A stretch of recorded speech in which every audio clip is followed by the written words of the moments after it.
안녕하세요. 법무법인 신촌의 임채근 변호사입니다. 이번 영상에서는 학교폭력 사건의 7가지 핵심 쟁점을 살펴보겠습니다. 네 번째, 학교폭력대책심의위원회, 즉 학폭위의 심의는 어떤 절차와 기준에 따라 이루어질까요?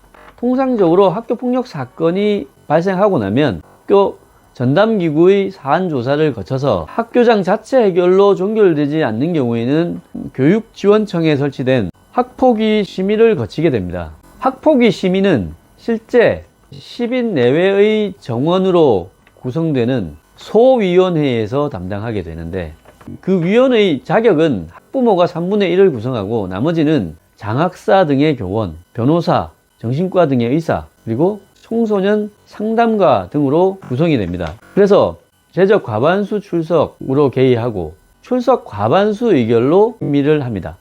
통상적으로 전담기구의 학폭위 개최 요청일로부터 4 내지 6주 내에 학폭위가 개최되고 1회 심의가 원칙입니다. 학교폭력 사안이 복잡하고 가해 학생과 피해 학생의 진술이 상반되는 데 반해 목격자 등의 객관적인 보충 증거가 부족해서 결론을 내리기 어려운 경우에 경찰 등에 의한 수사가 진행되고 있는 경우에는 수사 결과를 반영하기 위해서 학폭위에서 조치 유보라는 결정을 내린 후에 그 경찰 수사 결과 등을 받아서 다시 2회 또는 3회 심의를 개최해서 의결을 하는 경우도 간혹 있습니다. 그리고 가해 학생, 피해 학생의 담당 교육지원청이 다른 경우에는 합동 학폭위가 개최됩니다. 학폭위 심의를 할 때 심의위원들은 학교폭력예방법, 시행령, 시행규칙, 그리고 관련 법령에 따라 심의를 하게 되는데, 특히 교육부령으로 정해진 학교폭력 가해 학생 조치별 적용 세부 기준이라는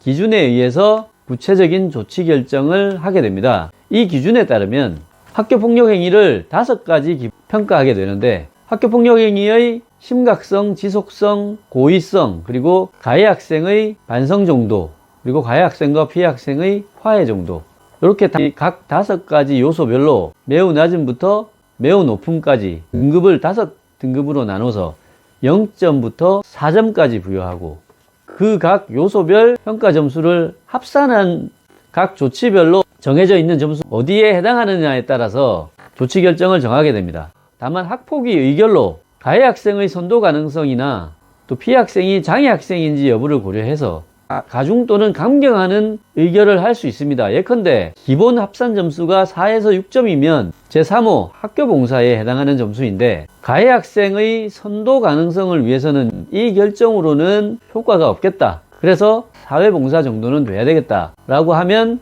가중할 수 있다는 의미고, 또 피해 학생이 장애 학생인 경우에도 가중을 해서 기본 점수로는 3호 사유라도 가중해서 4호 이상의 조치 결정을 할 수 있다는 것입니다.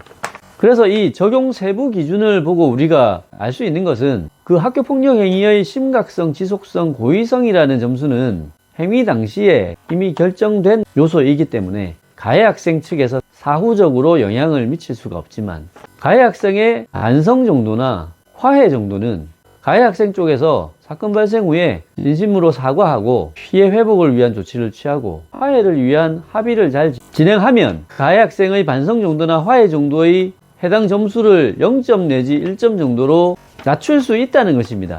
그래서 사과 및 화해 노력을 적극적으로 하면 그 해당 점수가 낮음 또는 매우 낮음으로 0점 또는 1점으로 될 수 있지만, 반대로 그 노력을 하지 않아서 해당 점수가 3점, 4점 이렇게 나와버리면 아무리 행위 자체가 조금 경미하다 하더라도 전체 합산 점수가 9점 이상이 나올 수 있습니다. 그렇게 되면 4호 이상의 조치 결정이 가능해지고, 1호부터 3호까지의 조치는 학교생활기록부에 기재가 1회 유보되지만 4호 이상의 조치는 무조건 즉시 기재가 되기 때문에 그에 따른 상급학교 진학이나 대입 전형에서의 불이익이 직접적으로 발생할 수밖에 없게 되는 것입니다.